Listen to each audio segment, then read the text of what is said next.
Hello, my friends, and welcome to a brand new episode of Discourse in Magic with Professor Richard Wiseman. This is an incredible episode and one that I am so excited about for so many reasons. Not only am I a huge fan by seeing his videos on his Quirkology YouTube channel, which I imagine you have too because it has millions of views, but I've also read his books, and most recently he co-authored the History of Magic David Copperfield book that you are seeing all over the internet. So in this episode, we talk about everything: magic, psychology, paranormal activities. We talk about David Copperfield. We talk about everything. It was an incredible episode. Really, really an incredible conversation with Richard Wiseman. I hope you enjoy it as much as I did. Here it is, a wonderful conversation with the one and only Richard Wiseman.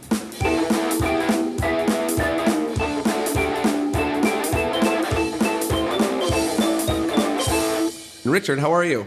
I'm very, very well. How are you? I am doing very well. Very excited to have you here to talk magic, psychology, life, David Copperfield, everything. So really, really pumped to have you. Thanks for making the time. Pleasure. Let's kind of start at the very beginning. And I know you've spoken about this in many places, but I'd love to hear maybe the magician side of the story about how you actually got into magic. I got into magic, like so many people, through their grandfather. So when I was around about 8, I visited my grandfather. We used to visit him at the weekends, and he showed me a trick, which turns out to be a very good trick, which was he would take a Victorian penny, which is quite large, have me put my initials on it, and he would then make it disappear, and then he would give me a seal, a metal box with some elastic bands around it. I'd take out the bands. Inside was another metal box with some more bands around it. Inside that was a little cloth bag, and inside there was my Victorian penny with my initials on. And so I got very excited about that, and I'd always badger him to find out how this effect was done. He would never tell me. And eventually he said, well, actually, what I will tell you is the solution is in the local library. So I went over there and read all the books on magic that I could find, and found some wonderful books, actually, and eventually came across the solution. Came back to him and said, okay, this is how the trick is achieved. And he said, that's correct, and gave me the little secret something that makes that happen. And then a little extra bit on that story happened only 5 years ago, which was that I said, I was going to speak at the Magic Circle, and I said to my mum, I was going to tell this story about my grandfather and how he used this little secret bit to perform coin in nested boxes. And she said, oh, he never used that. And I said, what do you mean? And she said, no, what you would do is go there and sign your initials on the Victorian penny. And what he was doing was holding on to that coin and using it as a duplicate for the following week when you go back again. And I said, wasn't he rather curious about the secret bit? And she said, oh, yeah, that's why he sent you to the library to find out what that was actually for.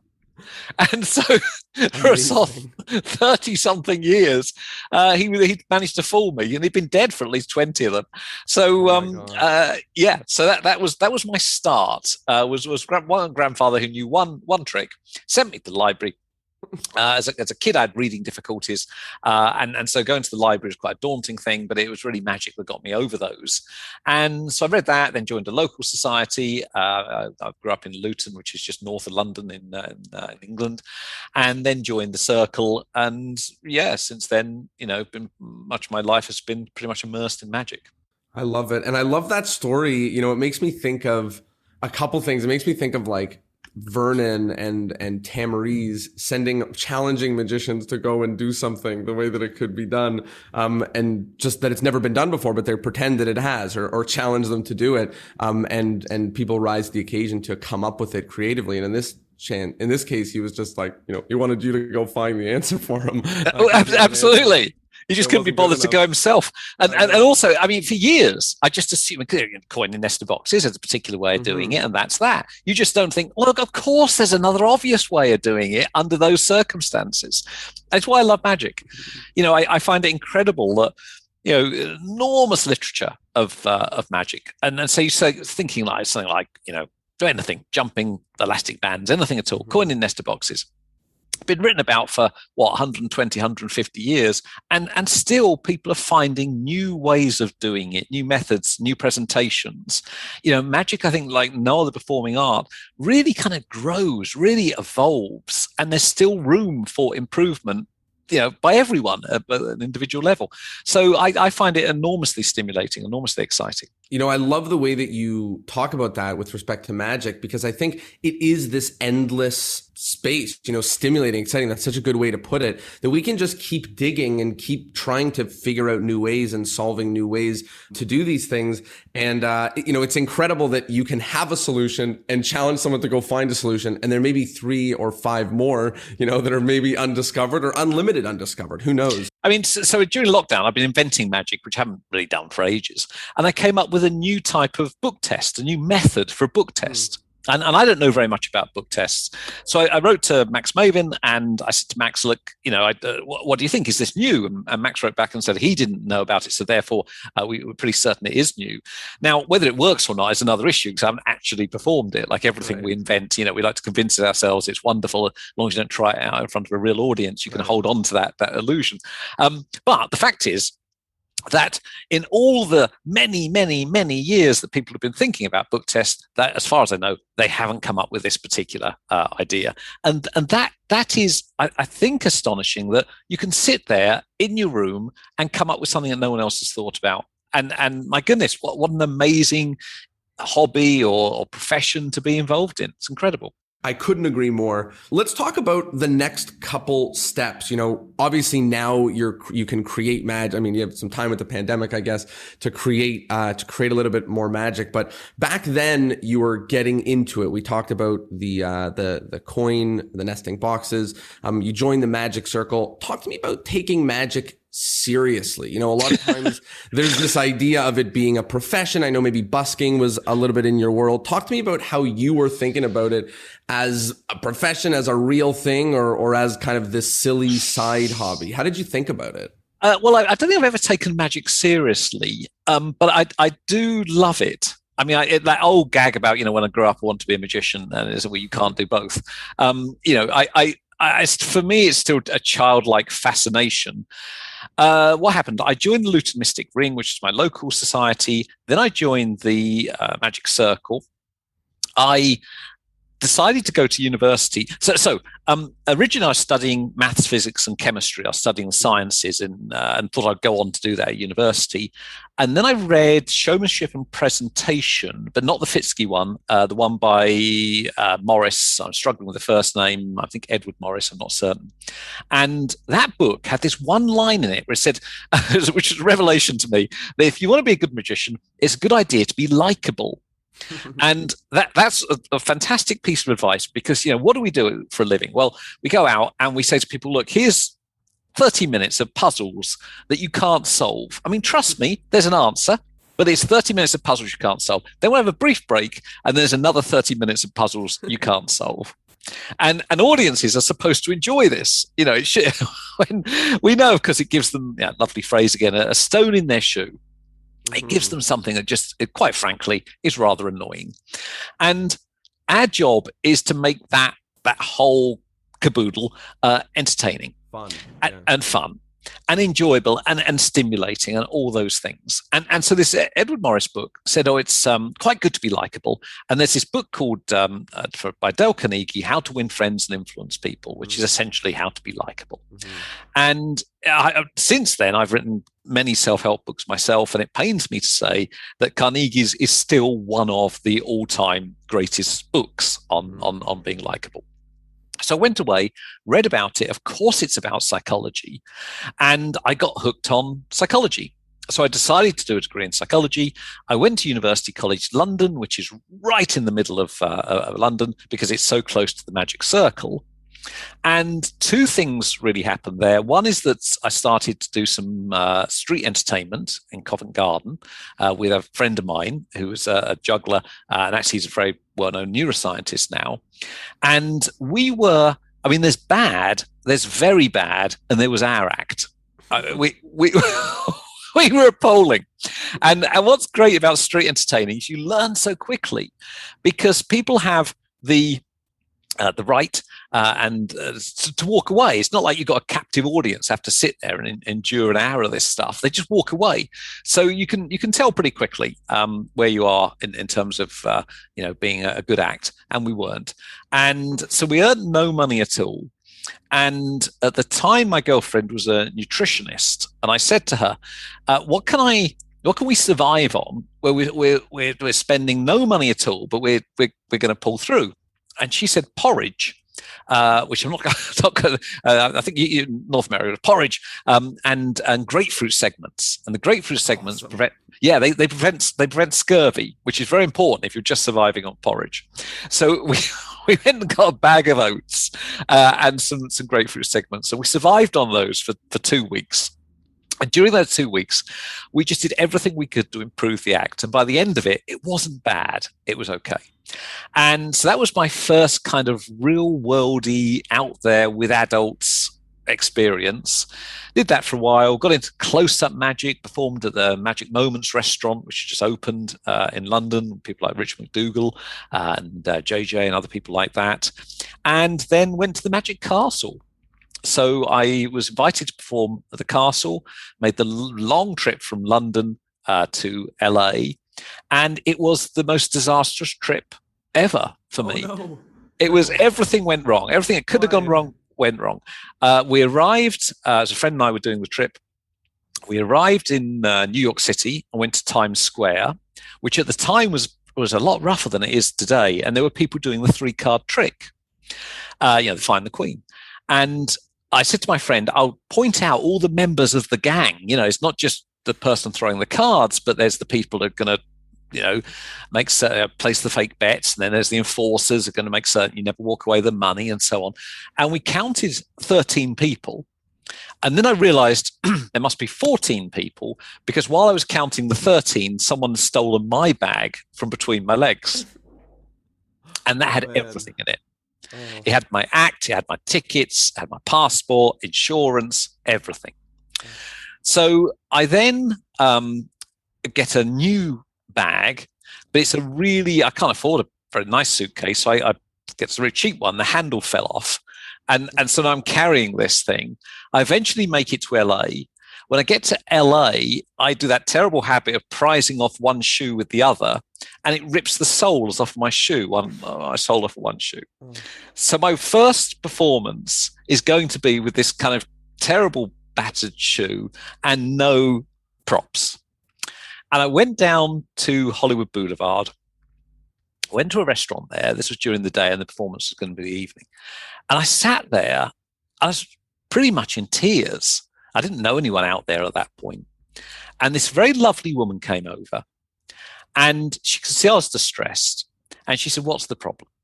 And I said, "Well, look, I've got to do these shows this evening. It's for my peers. And I was robbed, and I've only, got these props, and my shoes battered." And she said, "I'm not surprised you're upset, because what you're focusing on is what you can't do. You can't go and do that show this evening the way you wanted to do it. So why don't we focus on what you can do? What can you do this evening? Could you do 20 minutes? And I said, yeah, with a deck of cards and some coins, I could do 20 minutes. Well, what would that be like? Well, it'd be this, it'd be that. And it was such an enormous learning lesson that to focus on what you can do, not on what you can't do. And I went away, got the cards, got the coins, went and did the shows, and they were absolutely fine. They weren't brilliant, but it got me through. And eventually I managed to get some props and do the show I wanted to do. But I've often returned to that in my mind of right, what can we do? Because the plan A has just gone out the window. And so that's what I did. That was my first kind of week, as it were, at the castle. Wow. First of all, this idea of focusing on what you can do, and not what you can't do, but the things you can do. I'm hearing, luck factor in it. I'm hearing these ideas that you expressed in luck factor about trying to think about the ways, that you could be winning, thinking about positively for yourself, thinking that you are lucky, thinking about what you can do and not focusing on you being, beating on yourself, being down on yourself. So it's a great life lesson, but also a wild story. Oh my goodness. Oh my goodness! I cannot even believe the first time at the castle was like that. And talk to me about kind of the next few steps. So magic was this fun hobby that was taking you all around. The next thing I'm thinking about in terms of magic is quirkology. But I know that you were going to school, you're doing school and a little more in the education world. So talk to us about how those two things played a role in your life at the time. Yeah, so I wasn't certain what I wanted to do. I thought I wanted to be a professional magician, but I wasn't certain. It's as everyone who works in show business knows, it's a really hard old way to make a living. Mm-hmm. So I came back, I finished off my degree, and so much of what's happened to me has been luck and chance. Because as I was finishing the degree, in my third year would have been, I walked past a friend of mine at the university, and he said, I was just thinking about you, Richard. There's a poster just over there, and it's a professor up in Edinburgh in Scotland, and he's looking for someone to do a PhD on the psychology of deception and magic. And I said, you're kidding. And he went, no, it's just over there. Because this was in a day before emails. You couldn't really send these kind of requests around. It was all bits of paper and posters. And I went over, and that was the case. It was a guy called Professor Robert Morris. He was up in Edinburgh, which is where I am now. And he was studying parapsychology, psychology of the paranormal, psychics and mediums. He knew that some of these people were fakes and frauds, and he wanted someone to investigate it. So I got in contact. I said, can I do the PhD? And eventually we agreed that was a good idea. And so I spent 4 years doing the psychology of magic and deception up at Edinburgh University. And again, it was just that lucky moment of literally bumping into someone who'd seen a poster over in one of the corridors. So I did that, got to the end of that, and then had to look for a lectureship. I then went back down south to the University of Hertfordshire, where I've remained since that day. It's the only job I've ever had, and eventually became a professor of psychology.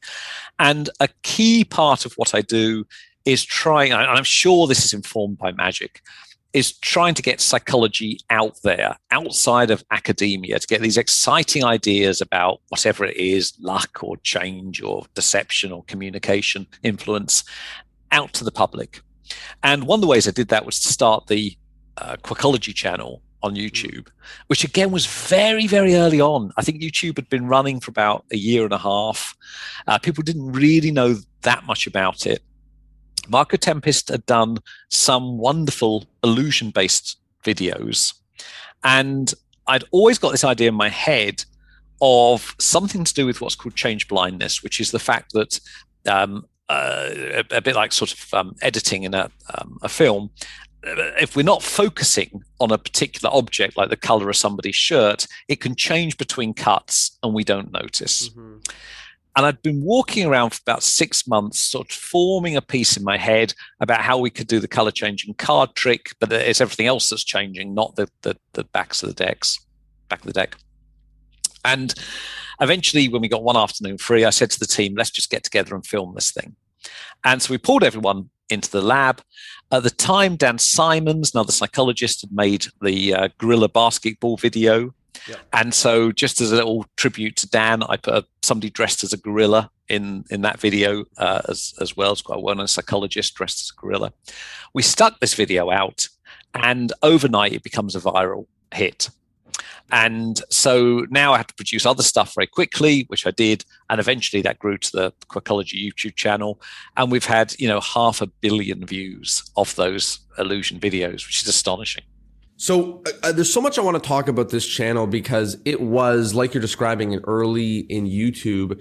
And it was just this time where, it felt like everybody saw, a couple of these videos, now like it is with TikTok. Like I assume almost every magician should know what you're talking about with the t-shirt video and the basketball video, and some of these other videos. So it happened at an incredible time. And also at a time where, magic has continued to appear in all forms of media. And on YouTube, magic has grown to be obviously incredible, but also suffer some of the pains of exposure, has been a problem on YouTube. And there's kind of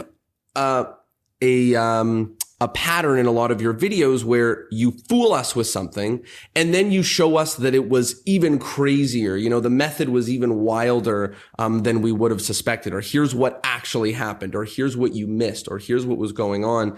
And it's kind of this exposure, but it's not exposure. It doesn't offend anybody. It's not, you know, usually someone's actual practical material. Can you talk a little bit about that angle, how you're able to share this kind of stuff and let people in on magic without ruining magic? Oh, it's very shrewd to pick up on that. Thank you for saying that.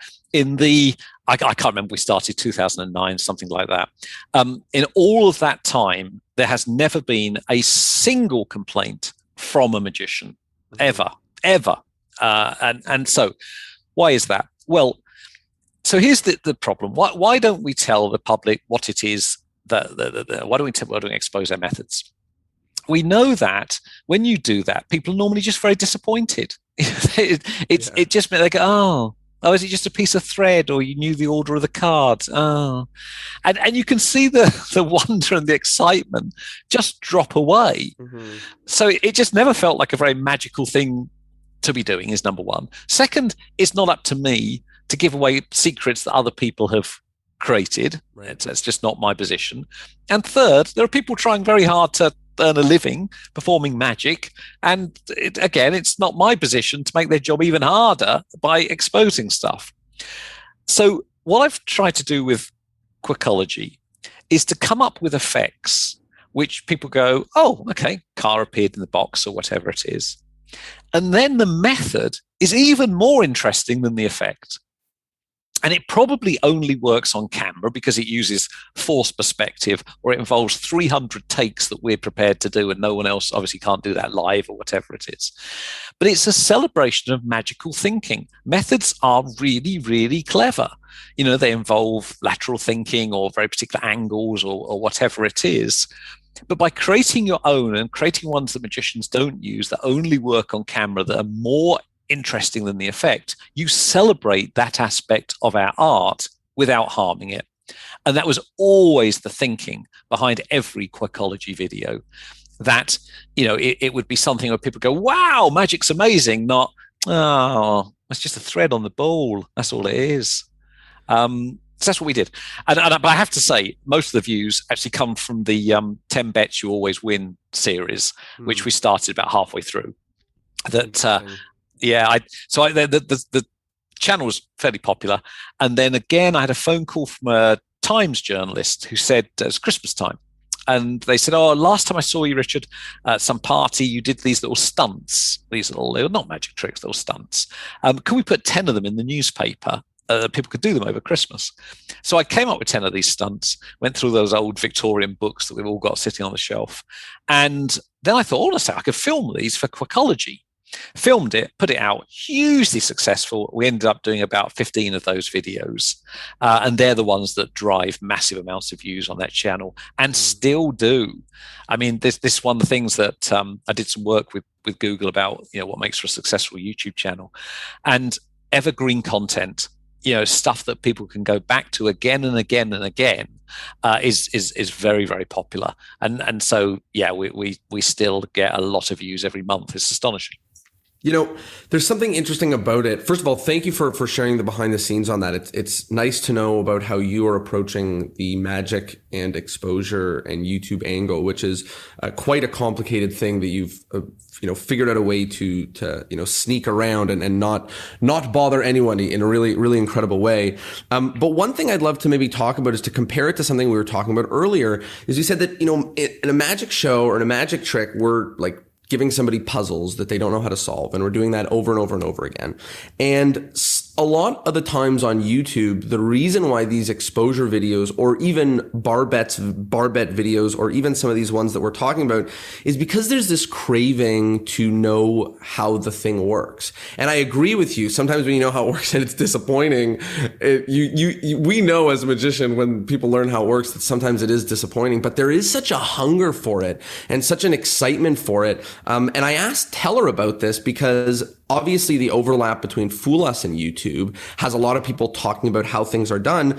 And he had a really interesting approach, which was saying that, part of magic is trying to figure out how it's done. Like that's part of the large scope of things that people like about magic. I'd love to know what you think about this. Like, how do you feel about the teaching of magic?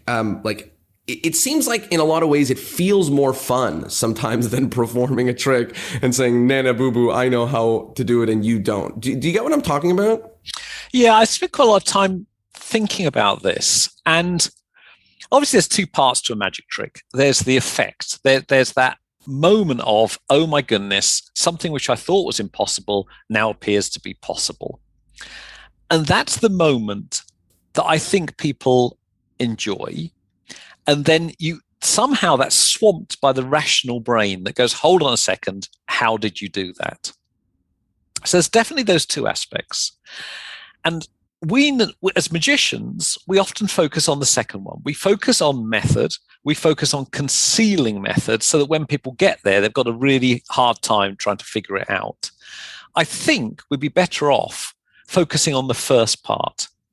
What is that magical effect? People are not turning up for puzzles they can't solve. They're turning up for magical moments, for magical effects. How do we build the strongest effect possible for the longest period of time? People like levitations, floating effects. They feel magical and they last a long time. Where most magic is over very quickly. An object appears or disappears. But you think of a floating ball, for example, well, that's a long effect. I think it draws people in. And how do you create that alternative world? How do you get them to go into this imaginary world? And I think we should spend a lot more time thinking about that. And part of it is that you have a performing style which is likable, that isn't a challenge, where the person is inviting you in. They're doing it. I spent a lot of time interviewing and chatting with David Berglas, British mentalist, legendary mentalist. And at one point, we came across a photograph of him in one of his scrapbooks. I think he was 7 or 8. And I said, he was doing a show. And I said, oh, is this your first performance? And he said, no, I was just showing off. And I said, what's the difference? And he said, well, showing off is for your own benefit and performing is for the audience's benefit. And I think we do a lot of showing off as magicians. Instead of performing, thinking, how is this actually benefiting somebody? Why is it interesting that a rubber band jumps from 2 fingers to the other 2 fingers? Not presenting these things as puzzles. And I don't think it's going to take much to really get people into that alternative imaginary world, but we don't spend very much time thinking about it. In our world, everything happens with the wave of the wand, the click of the fingers, whatever it is. We can do anything. Where actually, if you think about it, in films like Harry Potter and stuff like that, it requires more effort to do greater amounts of magic. And I think that building some of those principles into our performances will take audiences deeper into the effect and away from that idea of, yeah, but how did you do it? So it's curious. I'm only just starting out on that journey, but that's sort of where I'm kind of going.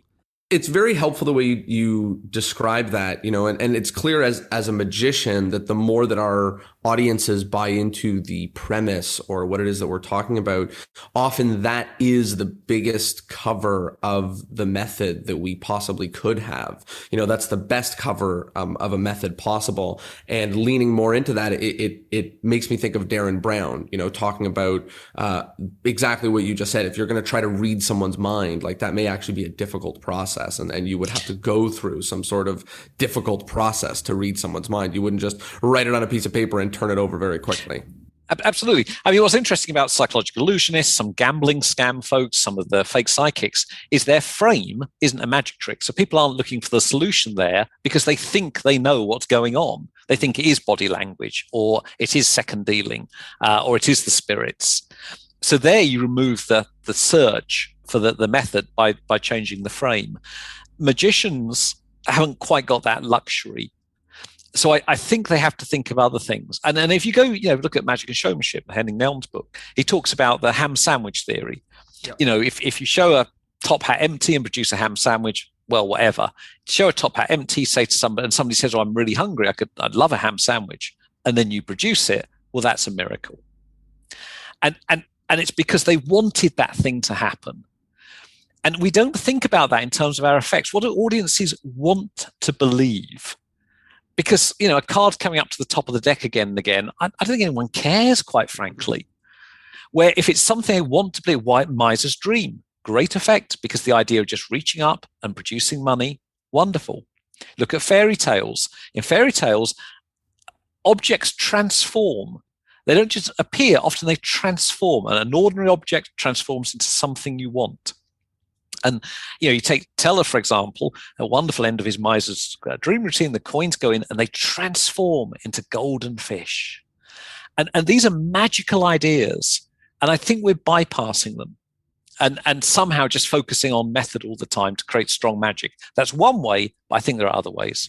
I think it's 100%. I think it's 100% accurate. Even as a performer, as a somewhat seasoned performer, I'm thinking about my audience, all that. When I think about a new trick, like I get giddy about seeing that they're fooled, and I have to reframe it to myself and say, okay, now let's make it about the things that they care about in the world. Now I start thinking about what the presentation has to be, what the premise has to be, what they're excited about, what it represents, what it's maybe a metaphor of. That's the stuff that you have to think about to make it appealing. I think so. And for me, the acid test is, when friends come over to my house, what do you do for them? To me, it's embarrassing to show them a magic trick and say, and I can't tell you how this is done. I mean, that's just embarrassing. Imagine a conversation with your friends like that. You're like, well, I've got a secret, but I just can't tell you.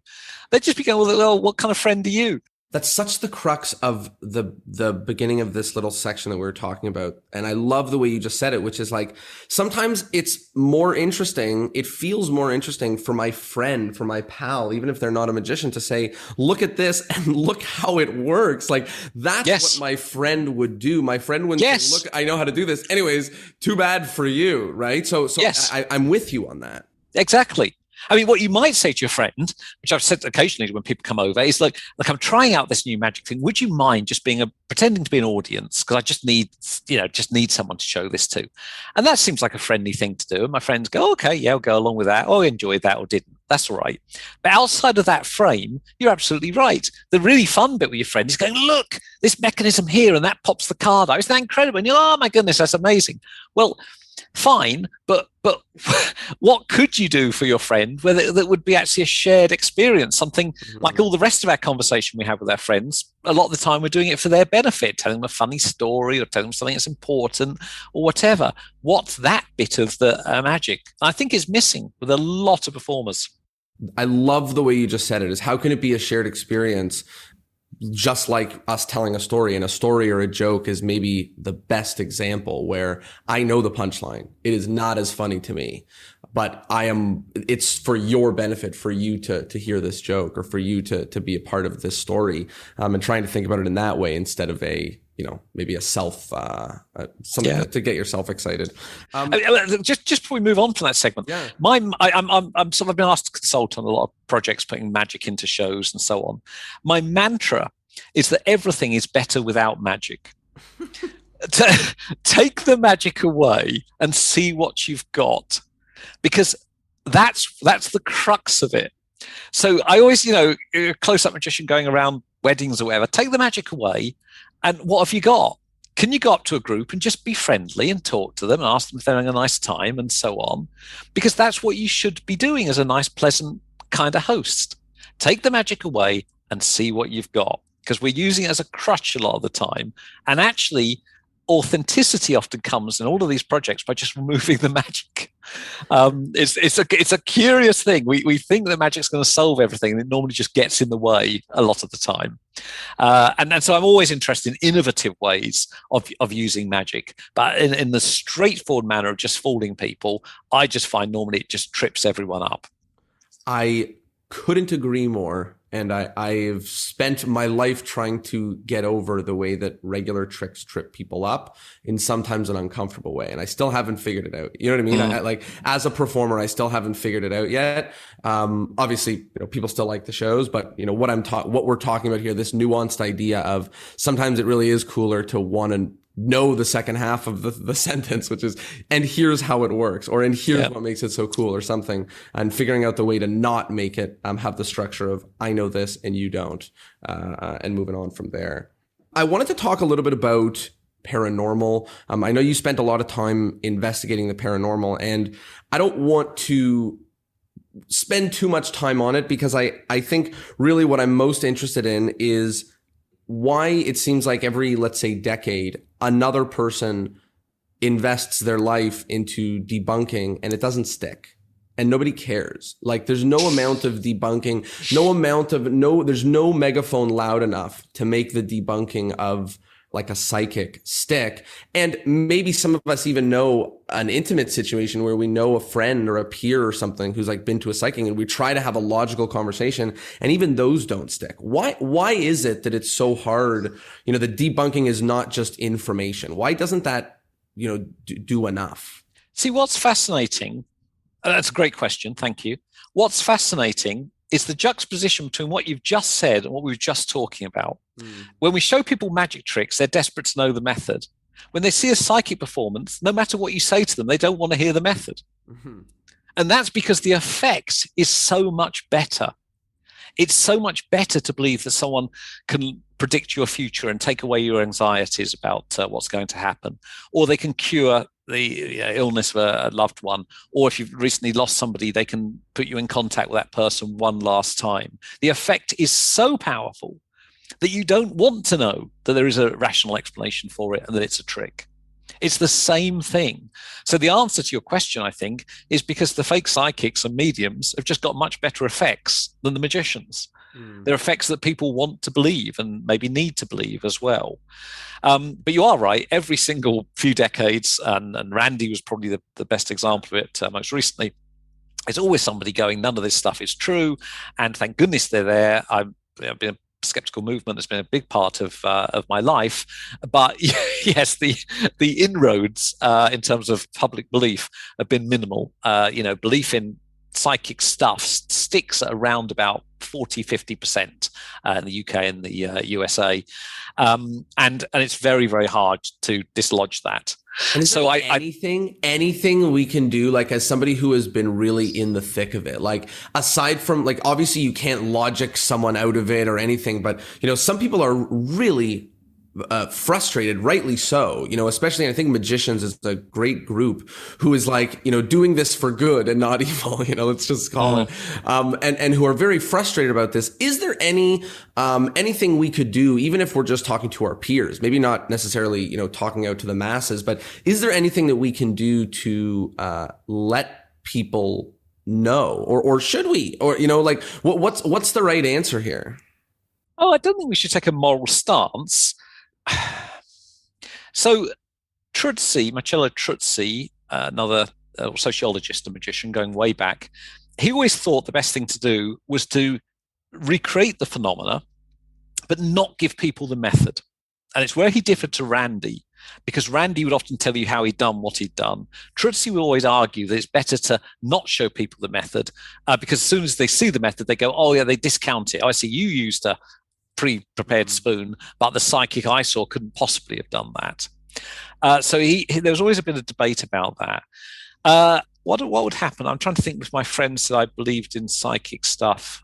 Well, normally, that's the reason why they're believing. If they've had an experience that they think is psychic, I would talk to them openly about that experience. Oh my goodness, that must be so exciting. I've never had that experience myself. Tell me what happened. And then I think I'd approach it in the same way as if I went around their house and hated the way that they'd painted their walls. Right. I wouldn't go, what were you thinking? Right. This yellow is, it's terrible. You should have used green. That's going to be the end of that friendship.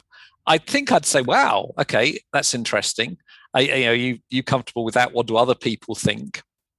What other explanations let's play the role of skeptics. What other explanations might? But I think the bigger question is why are you doing this? Like, if they're happy, I don't think it's up to me to go around being this kind of sort of ration police and kind of going, oh no, you're not allowed to think that.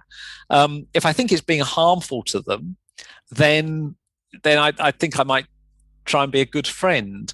What about an example like astrology? That's an example where magicians and skeptics will grind their teeth into dust if they're in the same room as somebody who's talking about the way the stars aligned on their birthday, or how they're only going to fall in love with somebody from this sign or that sign.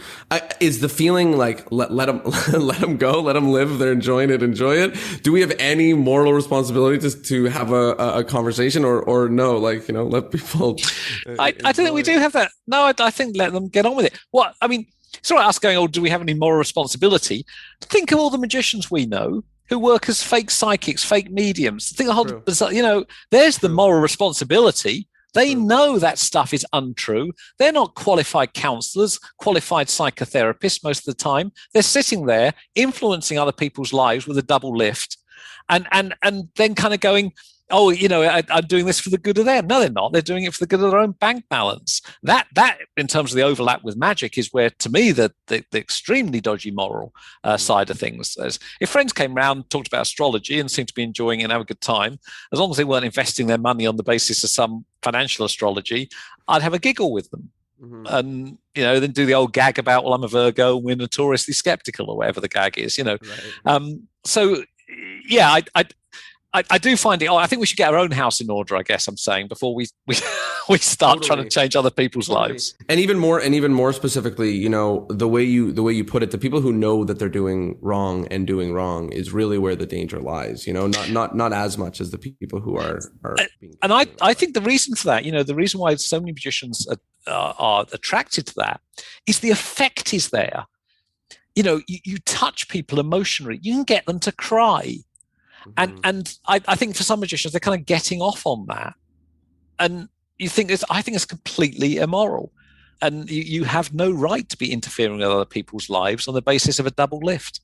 What about something a little bit more subtle, like mentalism, that doesn't have a disclaimer, this thought that it's, the thought that it's one of, an extra sense, or that you have some sort of ability. Maybe the mentalist doesn't say it exactly, but it's possible that people leave the show being led astray. Is there something wrong with that? Is that entertainment? How do you feel about that? I don't see anything wrong with it. My feeling about it is there's an unwritten contract between performer and audience. So if you go and see David Copperfield and he flies, you go, okay, it's an amazing illusion. If you were to find out how that effect is achieved, you might go, oh my goodness, that's amazingly complicated. That's wonderful. You wouldn't feel violated. Mm-hmm. If you then go and see somebody read minds and you buy into whatever their disclaimer is, and you think that they can actually read your mind or whatever, and then you find out it's a trick, I think you feel violated. I think, oh no, I didn't realize that was what was going on. That's the contract you have with your audience. And I don't think you have the right to violate that contract. I think they're two completely, as I say, the magician and the mind reader, two completely different things. And so for me, it's just, if you told the audience how it was done, would they go, oh my goodness, that's amazing, or oh my goodness, I didn't realize that was going on. If you got a bad back and you went to see your doctor, your GP, physician, whatever, and they said, oh, take these green tablets, and then you found out actually it was just a magician playing the role of a doctor, you'd be furious because you've been violated. And so I don't think it's enough to go, well, I never actually said I was a doctor. I just really, I just wore a white coat. I would say it often has to do with what the claim is that we're making, like maybe not even what we say about it. Sometimes even just what it is that we are claiming. If it's believable, like it's problematic, or not necessarily, not that directly, but if people can leave the show with a incorrect view about how the world works, then it is problematic. Yeah, it's not what they paid the ticket price for. Right. So in that sense, it's very problematic. So saying that, I mean, the most fun I've had doing magic, and I don't perform magic very much actually, is with all the fake seances that we've done. So very, very early on, again, and I can't remember the years, I'm very bad on years, must have been the 90s, Eugene Berger came over to the UK to do a lecture on close-up magic. I went along, it's in London, and at the end of it, he said, I've got one copy with me of this book called Spirit Theatre, which is about my seance work. And I bought that copy. It's still one of my just like all-time favorite magic books. And then about a year after that, I ran into Andy Nyman by chance at a convention, who also loved all that seance stuff. And we did all the early fake seances together. And it was amazing because they're darkroom seances and objects float around and then people think that spirits are coming and all that kind of stuff. And then Andy's interest in ghosts continued, ghost stories and other amazing projects. And I continued to do some of the seance stuff. And I did it at Magic Live and then at Blackpool and so on. What I like about that is we begin by saying, we are going to do a theatrical seance. It's not a real seance, it's a Victorian seance. I'm going to play the role of the medium and you are going to play the role of the sitters. And we're going to turn back time and I'm going to try and give you the experience of what it was like to go along into a Victorian parlour and contact the spirits. We couldn't be clearer that this whole thing is done for their benefit and is a piece of theatre. And I think that's really, really important when you're doing that stuff, because you forget there are people out there who want to believe all sorts of things about life after death because they've lost a loved one and so on. And you have no right whatsoever to step on those beliefs and to exploit those beliefs. I think that's I couldn't agree more. And I think it's a very astute observation about the ways that we sometimes have to be safe or cautious when we're doing these things on stage, when we're having certain claims on stage. And it may be as easy as saying what you just said, make it abundantly clear what you're doing and why you're doing it, or rather that it's for their benefit and not for their information. I think it's the same, as a showing off performing thing. What benefit is an audience member getting out of what you're doing? And if you told them what you're actually doing, would they be appalled? And if they would be appalled, then maybe you should stop doing what you're doing. I was thinking about the way you said, like, if you say what you're doing, if they say, oh, wow, that's interesting. Wish I wouldn't have known how it works, but that's interesting, versus like, oh my, really? That's what you were doing? Like, that's really what was going on? Like, I can even hear it in their voice, to say like, oh, I wasn't really doing that. It was just this. I'm like, what? Like, I thought that thing was true. So it really resonates with me. There's a couple of studies that you did that I'd love to just talk to you about and maybe get some behind the scenes, because I'm super curious. The first is about blinking. I remember reading in a Jay Sankey book that magicians fooled themselves when they were practicing by blinking when they're doing the pass, looking in the mirror, not seeing it and thinking that it was invisible. But I know you did some research as to how audiences sometimes miss what's going on with respect to blinking. Can you talk a bit about that? Yeah, so that work came about. I read some work on blinking, and blinking is far more interesting than one might imagine. When you watch people watching a film, they all tend to blink at the same time, which is kind of phenomenal. Wow. So blinking isn't random. What's happening during a blink is you're resetting the visual system. You need to shut the visual system down very briefly, open your eyes again and start again, because processing visual information is very sort of taxing on the brain. That's one of the main reasons why we blink. There are physiological reasons as well, but psychologically, that's one of the reasons. So when do you want to shut the brain down? Well, you want to do that when you predict there won't be very much happening in front of you. So people are predicting, there won't be much happening now. Now's a good time for a blink.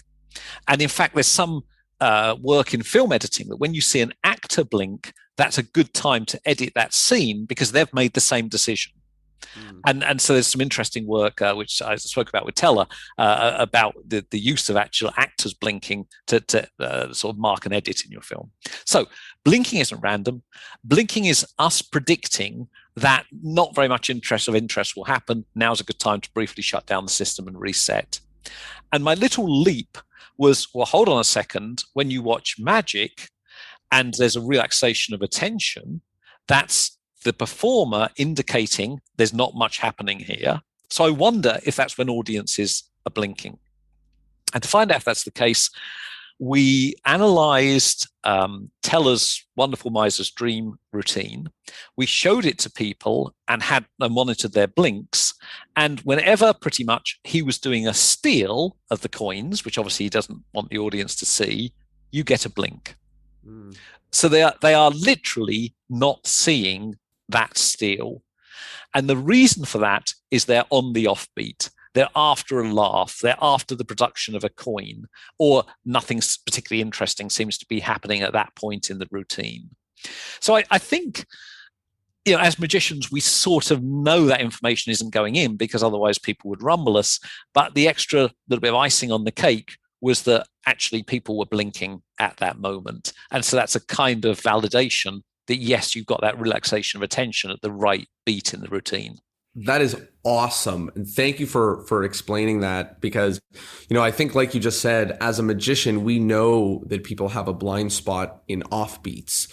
Like we know that people are missing them, but it's funny to see that it's actually a blind spot. Their eyes are closed sometimes, during the actual moment. That's the second where they're blinking to not take in information. Is there any way to, use as a magician, to use this against itself, to say like, when can I make people blink? And, and that's a good moment to do the move, or really is the conclusion that the blink is in the offbeat and the offbeat is the moment you're trying to exploit? Yeah, it's the second one. I mean, what you could do is record some audiences watching what you're doing and just seeing if they are blinking. But, to be honest, if you're not getting caught, that's all that matters.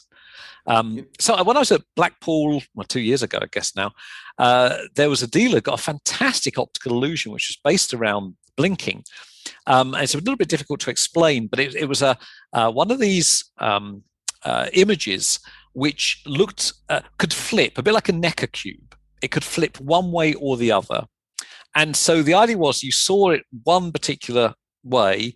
The dealer then turned it upside down, and when you blinked, it instantly reset itself into the other form in front of you. And it was astonishing. I've shown it to optical illusion experts, and no one's ever seen that use of blinking to reset an optical illusion. And the dealer happened to have it at Blackpool. So there's a lot going on with the blink, and what this shows you is that visual reset in a moment. Wow. So it's fascinating. It also makes me think of, like, as a magician, when you perform something, when they're fooled and when they're not. Yeah. And it kind of has to do with their focus. Like, even if they don't say anything, even if their mouth, they don't do anything, like it's really in their eyes. If you know that they've tracked what you wanted them to track and missed what you wanted to miss, or not. I'm always interested in that. It's because one of the reactions that people have, which I think is very strange to magic, is they'll ask you to perform it for their friends. And that's a strange reaction, I think. And I've often wondered what sits behind that. Is it just about seeing, like if they say, perform it for my friends and I'll walk away, would that make them happy? Or do they want to see their friend's reaction to it? Do they want to see the illusion again?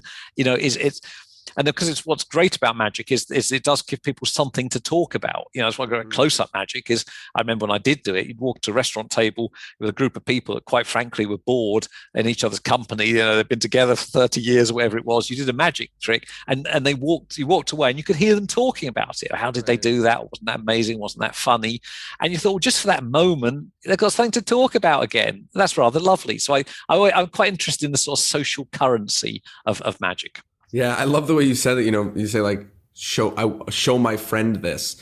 And I think they want to see their friend enjoy it. I don't know. That's what I think it is, but I'm not sure.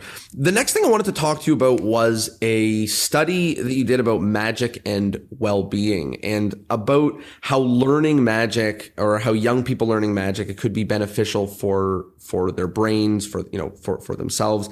And it's interesting because as somebody who has taught magic to young people, I see this a lot. I think being able to perform and speak and understand mechanics and use your fingers, like all these things feel like they'd be very valuable. But also magic has this tendency to attract people who are not socially popular, who don't end up being very popular and faceted sometimes. So I'm curious to know, first of all, maybe a little bit of background about the study and maybe what you feel about it, learning about some of the conclusions.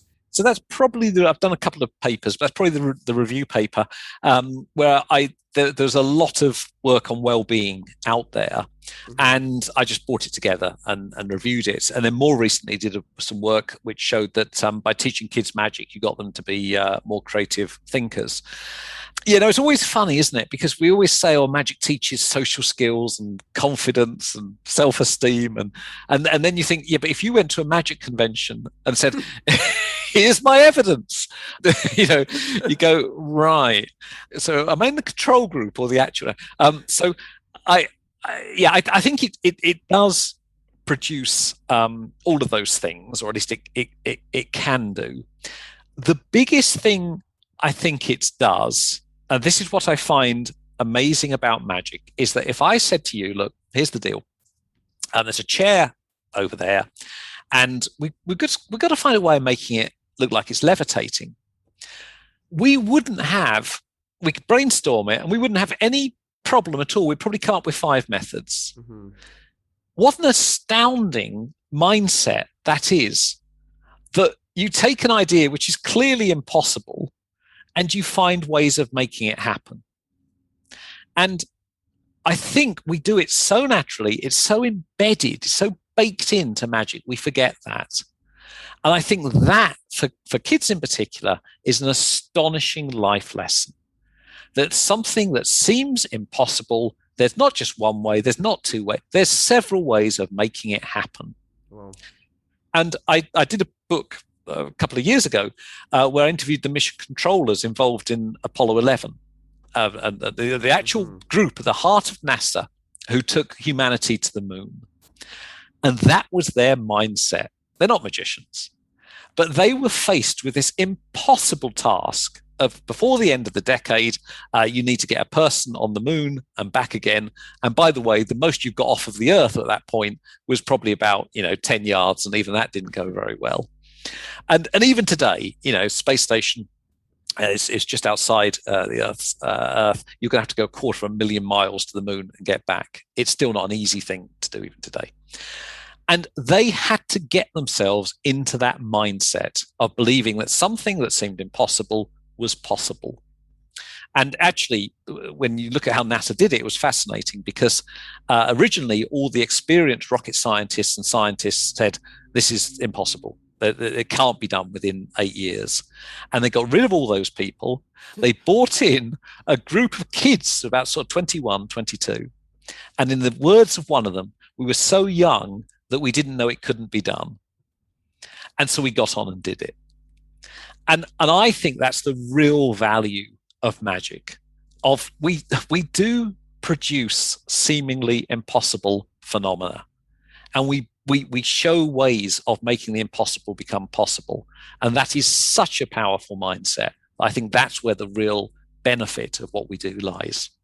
Wow. I think about, as a kid, poking around with magic. Like I almost, not after being a magician, but my study of magic led me to almost be an engineer. Not really, but I had this idea that I'll put it together. I'll build it, like I thought I would build just these machines that did this or this contraption that did that. And it's interesting to hear that the creativity makes a really big difference.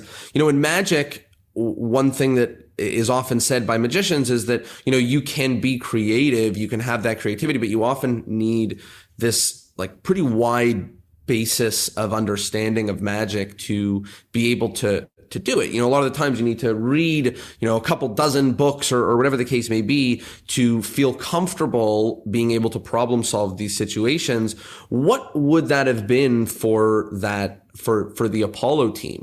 They're not well versed in magic or pretending to do things or going the wrong way around or doing things weirdly. They were probably educated by professors who were thinking linearly the way others were. What kind of shortcuts or what kind of thinking or what can a magician do to maybe take a problem that they've been stuck on and look at it another way? Maybe like the story you were talking about at the beginning, what we can do and not what we can't do.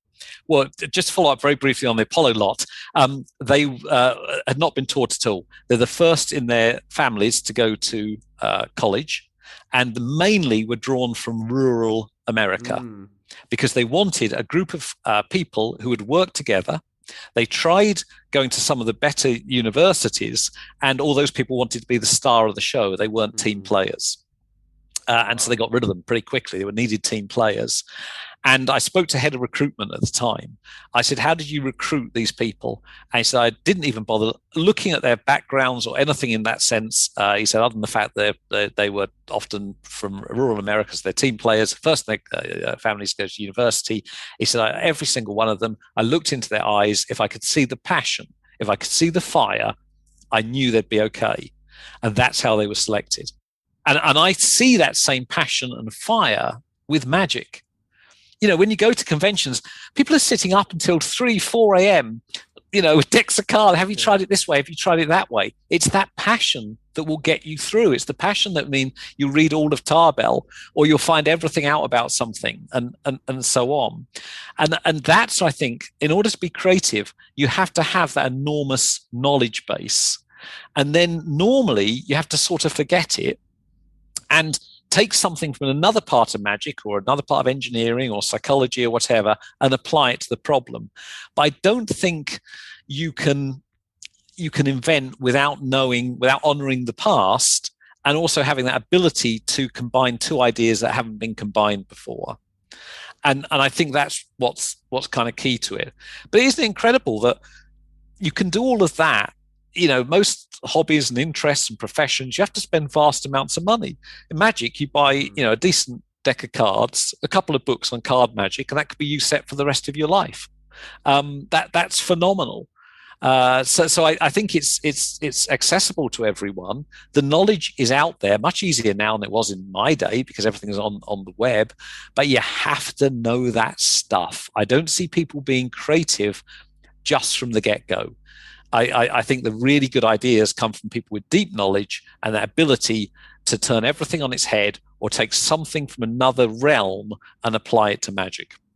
I love that. I love the way that you, that you unpack that, especially because, as magicians, we're often repeatedly facing these problems. And I like what you said, where you can learn everything and forget it all and then start applying, the things that you learn, is because you really need to understand the way of thinking, by just consuming and understanding. And the thing that you invent, the solution you come up with, may not be something that's been come up with before. You don't necessarily have to draw on the, knowledge that is there. Yes, you can, but also you just need to almost be on the other side of it, so you know what's possible, what you can do, that there's not a limitation.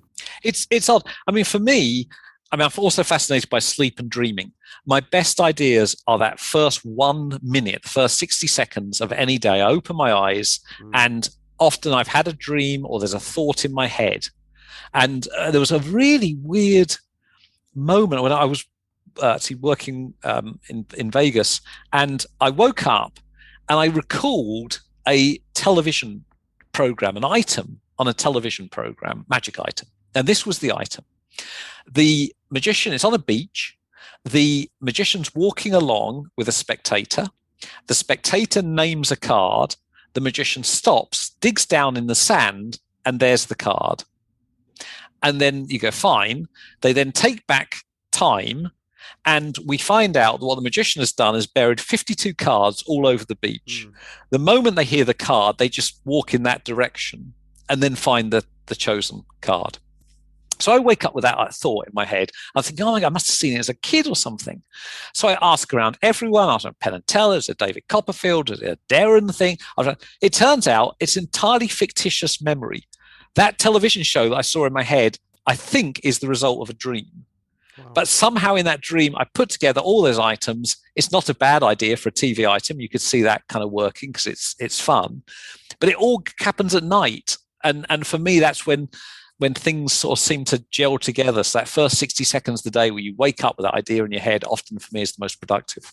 It's amazing. I guess what you're saying is that our subconscious sometimes does a lot of the work. Maybe Yeah. subconscious isn't the right term, but our brain is doing the work even if we are not. Absolutely. If you feed it with information, I've seen a million television specials. My brain's somehow seen a pattern there, and it's come up with multiple outs, and it's come up with a beach, and suddenly it's produced that entire strip of TV in my head, and then I thought I must have seen it. But yeah, I'm a big fan of sleep and dreaming. There's one other thing I wanted to talk about, and then I wanted to maybe chat a little bit about this new incredible History of Magic book. But the last thing I wanted to chat about was whether people are lying or not, or rather sensing what's going on. We've been talking a lot about different things in this where, you look at a magician, you look at a spectator and you know that they've been fooled. The time that somebody blinks maybe dictates this thing or another. And in reading through your books, it was interesting to find some things that surprised me that were debunked and some things that really resonated. And the ones that I wanted to mention was that we've all heard about these ideas of if you're looking up and to the left, you're lying, up and to the right, you're doing this or that. And it sounds you did some research to find that was not true. But then there's also research to find that by looking at the way someone smiles, you can know if it's a real smile or a doctored smile. And I don't know what to feel about this. Can we actually look at people when they talk to us and readily be able to unpack information? Or is that a pseudoscience, somewhere in the middle, and, it's not something we could reliably do right now? Well, I mean, as a psychologist, I always trust people's behavior rather than what they say, because we tend to be very polite to each other. And so, if you show somebody a trick, they'll go, oh, that's good. But if they say, oh, can you show my friend that? Well, that's a bit of behavior. Now they're putting their friend on the line. So that probably means they did rather like what you did. Mm-hmm. If they invite you back to do another gig or ask you, can I see another trick? These are things they probably were fooled and impressed by the performance. If you want to find out whether or not they know how the trick's done, I think if you ask them, the answer you're probably getting is, I don't really care. And so I'm going to tell you, no, I don't know. I always thought it'd be very interesting to say to people, look, I'll give you £100, $100, whatever it is, if you can tell me how this trick was done. I think at that point, people would be a lot more engaged, and it might be quite a depressing reply as you find out they're surprisingly accurate. But in terms of answering your question, I wouldn't be looking at their face to see whether it's a fake smile, their eyes are going up to the left or down to the right. I'd just be thinking, how are they behaving? Are they asked to see more magic? Are they booking me again? Are they asking me to perform for their friends? These are behavioral indicators, and always much, much better than what people say to us. And in terms of these like facial indicators, is it something that's reliable in any way, or is it kind of, things that we notice, but, is not something that could be reverse engineered or used? I don't want to say in a court of law, but I want to say, like, is this a way that we could actually unpack what someone's thinking or feeling, or not really? Not really, because people differ. So in general, when people lie, they use shorter sentences, less self-referencing, more ums and ahs, and so on. I can remember a comedian, struggling to think who it is now, but somebody told me at some point that when people tell them a joke and they're a professional comedian, they said the problem is that they've heard it normally, or it's not very well told. And so they can't do a fake laugh. So what they do is cover their face up with their hands. And they kind of go, oh, my goodness, love that joke. And that kind of gives them enough time to sort of to cover up their own facial expression, because they were scared the person would always be able to detect their intense sense of disappointment. I liked that. I thought it was quite a nice little sort of hint and tip. But no, in general, it's very, very hard to feel what someone's really feeling from their body language or even their language. But their behavior is a much better guide.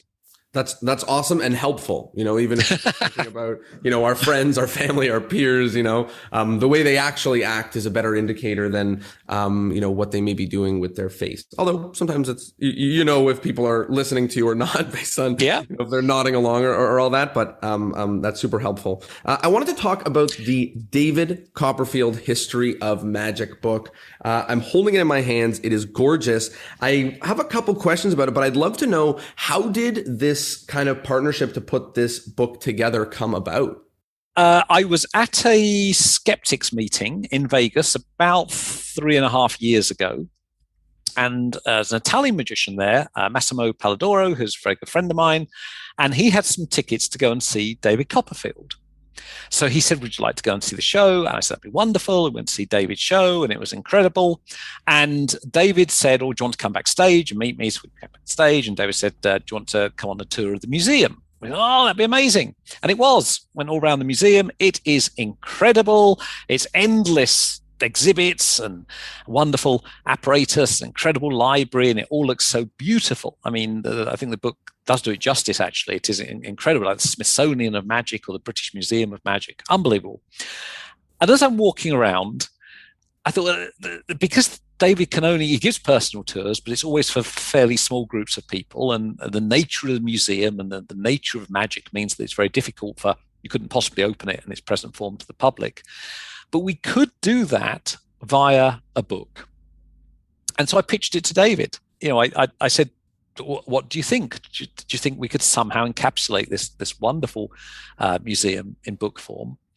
And we came up with some ideas about how we might do that. We brought Homer on board to take the photographs. He did an astonishing job. David Britland, another British magician, who's helped to write it as well. And we created this pitch document. And I gave it to my agent. And this is probably about the 12th book I've done for the public, although the first one on magic and in this form. And it's so difficult because you're asking commercial publishers to go into the world of magic. And it's a coffee table book, essentially. It's 280 glossy pages, an expensive book to produce. And eventually Simon & Schuster said yes, and Priscilla Payton, who's a legendary editor, said that she'd take the project on. And we were just so excited. And it's been 3 years in the making. But the truth is, the catalyst was going to see David's show about 3.5 years ago.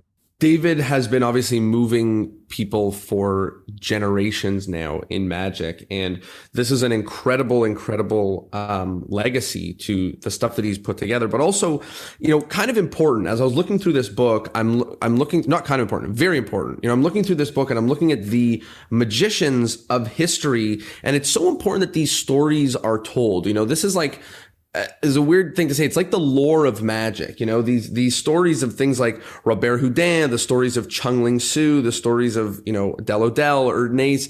Like, this is what magic is built on. Did you have a favorite of these magicians that you're doing profiles on? Was there a favorite? Was there one that was particularly exciting for you or? Well, they were all hard work. And the reason why they're hard work is that you and I could talk about magic, and I'm sure your listeners would listen into that.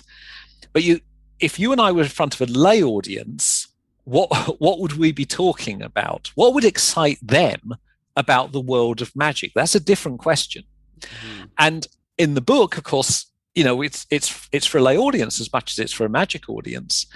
And so what we decided very early on was there is genuinely a secret world of magic with its own literature, its own history, its own kind of quirky eccentrics, its own rules.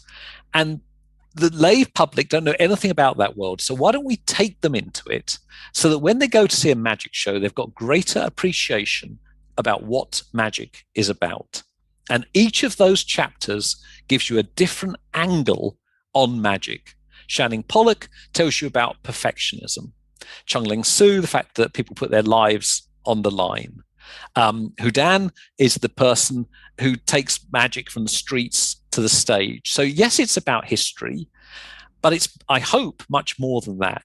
People will come away going, my goodness, this is a very important performing art, a sophisticated performing art, and now I understand more about how it all works and why people are so passionate about it. So I don't think I had a favorite in that sense. We struggled to find that theme for every single person, but it is there. There were some lovely stories. I mean, the Arthur Lloyd story is still one of my favorites. So if folks don't know, Arthur Lloyd was the Human Index, performing British musicals. It's a great act. He'd come out with sort of an academic gown on. And the idea is you could call out from the audience any kind of piece of printed paper or a printed sign, and he'd reach inside the gown and produce it. So you go, birth certificate, no parking sign, 4 clubs, and he would produce these things. Great act. So this gown has endless pockets and stuffed with material. And the question was always, what is the indexing system? Because it must have been phenomenal, and no one could figure out what the indexing system was. So David gets an opportunity to buy the costume. And so he purchases it, arrives at the museum in 2 boxes, the gown in one and all the cards in the other, because someone's gone through and taken all the cards out. So he phoned the person who sold it to him and said, what happened? And the person said, well, I didn't want to send you a dusty old gown, so I sent it to be dry cleaned. Oh, no. And took all the cards out. We will never know Arthur Lloyd's indexing system. Wow. And so that was a fun story, and quite a few of those cropped up during the writing of the book. So it celebrates magic on many different levels, and the museum is beautiful and amazing. And I just think, David has done a wonderful service to magic in putting all of that together. There's a couple things that come to mind. I mean, the museum is absolutely incredible, but the thing that really is bouncing around in my head is magic preservation. In the last however many years, the history of magic has been told a lot of times, and sometimes it's told correctly, and sometimes it's told with holes in it. Sometimes it's told with too much exposure. Sometimes it's told, in many different ways. I know you guys took very obviously a cautious effort to not share any exposure, and you also spoke about wanting to let people into the secret world of magic. Was there any other things or through lines or rules that was going through your minds in putting this book together to allow people into our world, aside from the secret world, the hopefully endearing nature for all of these incredible people, the memorabilia, and also exposure? Were there any other through lines or pieces that were critical for putting this book together?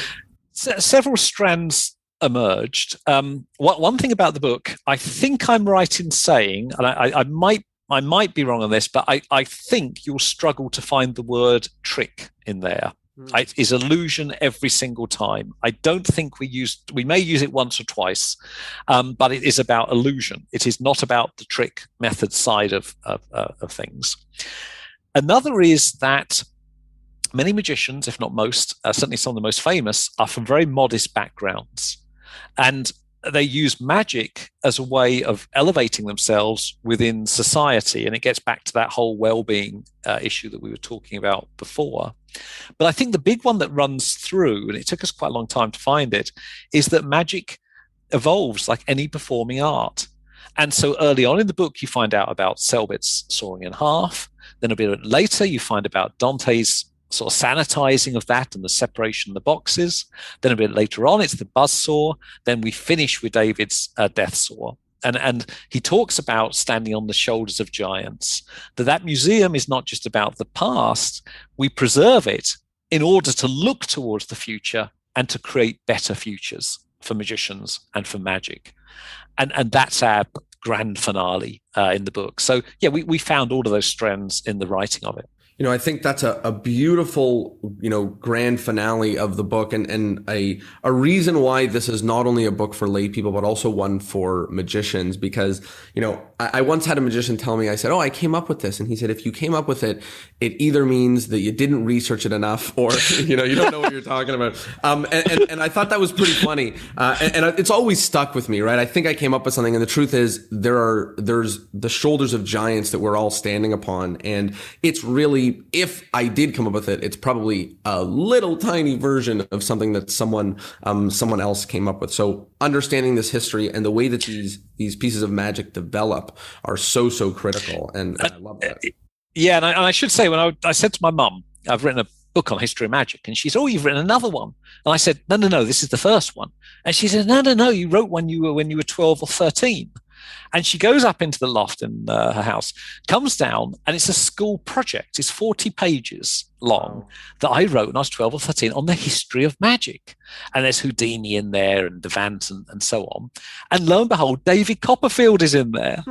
So I called David and I said, look, you're in my school project when I was 12 or 13. How incredible is it that now we're co-authoring Amazing. A book on magic. And I think that's why magic is so amazing. That sort of thing can happen within magic. Isn't that incredible? And in fact, again, obviously it's a book for adults, but I think any bright kid could read that book and get the text totally. The sentences are not hugely long and not complex in that sense, because our other hope is that we will inspire a generation of people to look at the history of magic, the next generation, with the same love that we feel for it. So it isn't just about adults, it's about getting the next generation up and coming and setting them off in the right direction. This is absolutely incredible. Not only has this conversation been incredible, but the peek into some of the thinking behind this book and some of the thinking in some of the works you've produced has been amazing. I have a few wrap-up questions before the end of every single episode. The first of which is about modern magic. So a lot has happened in the world of modern magic, especially in the past 2 years. But just in general, magic is always changing. What's one thing in the world of magic right now that you like, and one thing in the world of magic right now that you don't really like? I don't like the kind of fast eye candy, the direction of the fast eye candy social media magic. I get it, I like looking at it, but it doesn't speak to me. I find it meaningless. And it's very trick method based, and it gets back to what we were talking about before. To me, there's no effect there. There's no story. There's no narrative. It's just eye candy. It doesn't thrill me. What do I like? I like anyone who is, the very first Magic Live I went to, Max Maven gave this wonderful keynote, and he ended up by just saying, look, to the future magicians in the room, it comes down to 2 words: surprise me. And that's how I feel. Anything which surprises me, which is new, which is combining magic with dance, theater, puppetry, mime, bringing in those other performing arts, and surprises me and delights me, that's what I like. And of course, what's great now with the web is you can see that without having to journey all the way around the world. So surprise me, but don't just show me a 2-second black art piece of something changing into something else and expect me to be too excited about it. I love it. It's like what you said about the comedian, don't make me cover my face to hide the fact that I've seen this one before, try to do me a little better than that. Agreed about that. The last question is about plugs. Where can people find you? Where can people find the book? Where can people keep up to date on all the things that you're up to? Mainly on Twitter at Richard Wiseman is where I post stuff. On Quirkology on YouTube, all the Quirkology videos. We very, very occasionally post a new one, but all the back catalogue is there. And the book, fingers crossed, is everywhere where you would find good books. So it's out there. We're delighted with the feedback, and I think it is a beautiful book, if I do say so myself. That part is nothing to do with me. That's Homer and the team. It just looks so beautiful. It celebrates magic. So yeah, in all the places you normally buy a good book.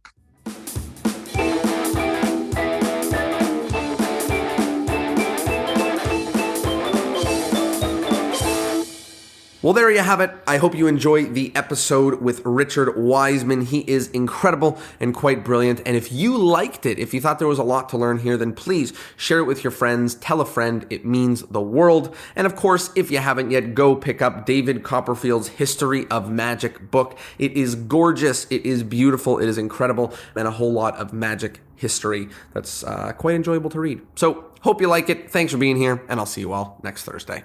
Peace.